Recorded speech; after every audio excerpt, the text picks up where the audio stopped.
Bonjour à tous, dans cette vidéo je vais faire un rappel sur les natures grammaticales.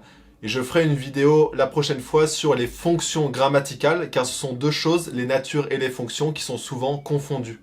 La nature grammaticale d'un mot, elle est fixe, elle ne change pas. Pour cette raison, quand on cherche un mot dans le dictionnaire, c'est sa nature grammaticale et non pas sa fonction qu'on va trouver. On peut ranger les natures grammaticales des mots dans deux grandes catégories. Il y a les mots qui sont variables et les mots qui sont invariables. Un mot variable, c'est un mot qui change de forme selon des critères qui peuvent être le genre, le nombre, la personne, le temps, etc.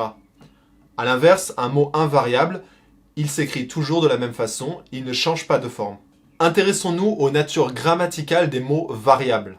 On a les noms qui nomment la chose ou la personne dont on parle. Pour savoir si un mot est un nom, on peut placer un déterminant devant, car les noms sont les seuls mots à accepter cela. Un nom peut changer de forme, par exemple entre le singulier et le pluriel.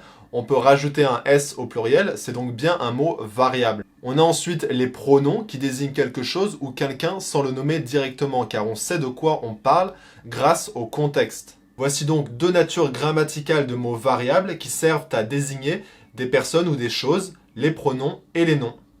On a ensuite des natures de mots qui s'ajoutent aux noms. Il y a les déterminants et les adjectifs, deux natures de mots variables car ils s'accordent en genre et en nombre avec le nom auquel ils sont liés.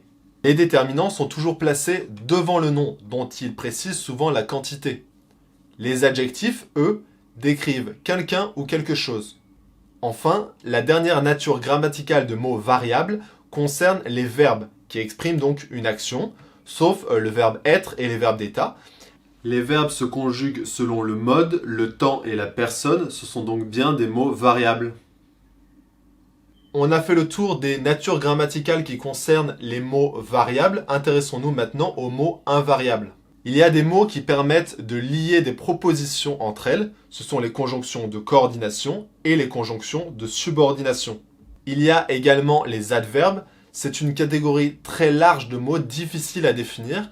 Il y a par exemple des adverbes de manière, de lieu, du moment, de degré, de négation et bien d'autres. Il y a ensuite les prépositions qui introduisent des compléments. Et enfin, les interjections qui sont des mots exprimant des exclamations. Ces natures grammaticales que je viens d'énoncer concernent donc des mots invariables qui ne changent pas de forme, qui ne s'accordent pas, dont l'orthographe est fixe. En résumé, il y a donc les noms, les pronoms, les adjectifs, les déterminants et les verbes qui sont des mots variables. Et les conjonctions, les adverbes, les prépositions et les interjections qui sont des mots invariables. Toutes ces catégories sont donc des natures grammaticales qu'il ne faut pas confondre avec les fonctions grammaticales dont je parlerai dans la prochaine vidéo.